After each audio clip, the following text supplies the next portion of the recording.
नमस्कार मित्रांनो, या क्षणाची सर्वात मोठी बातमी. मुख्यमंत्री म्हणतात निवडणूक एकत्र लढू, पण एकनाथ शिंदे अजित पवार ऐकणार का?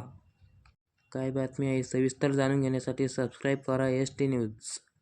स्वराज्य संस्थेच्या निवडणुकीला महायुती कसे सामोरे जाणार, यावर मुख्यमंत्री देवेंद्र फडणवीस यांनी शिवसेनेचे नेते तथा उपमुख्यमंत्री एकनाथ शिंदे आणि राष्ट्रवादी काँग्रेसचे अध्यक्ष तथा उपमुख्यमंत्री अजित पवार यांना दोघांना उपस्थित एका वाक्यात सांगून टाकलं.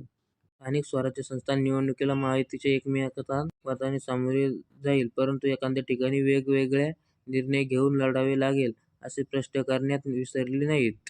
सर्वोच्च न्यायालयाने यांना पुढील 4 महिन्यात स्थानिक स्वराज्य संस्थांच्या निवडणूक घ्याव्यात असे आदेश दिले आहेत. आदेशात आपण स्वागत करतो, असे मुख्यमंत्री फडणवीस यांनी म्हटले. चोरडी येथे महायुतीच्या मंडळ पक्षाची आज बैठक झाली. पत्रकारांशी बोलताना मुख्यमंत्री फडणवीस यांनी हे भाष्य केले.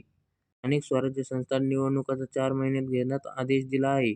आदेशात स्वागत करत असल्याचे फडणवीस यांनी म्हटले. याबरोबर निवडणूक आयोगाला देखील विनंती करण्यात आली, निवडणुकांची तयारी करावी. निवडणुकांमध्ये भारतीय आयोगाप्रमाणे ओबीसीचे संपूर्ण आरक्षण लागू राहील, असे फडणवीस यांनी सांगितले.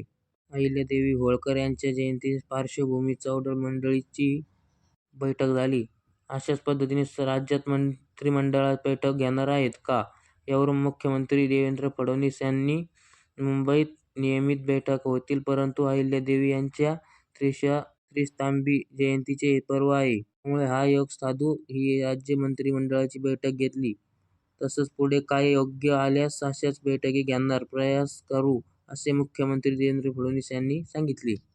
दरम्यान देवेंद्र फडणवीस यांच्यासोबत उपमुख्यमंत्री एकनाथ शिंदे आणि उपमुख्यमंत्री अजित पवार असे तिघेही या पत्रकार परिषदेत एकत्र होते.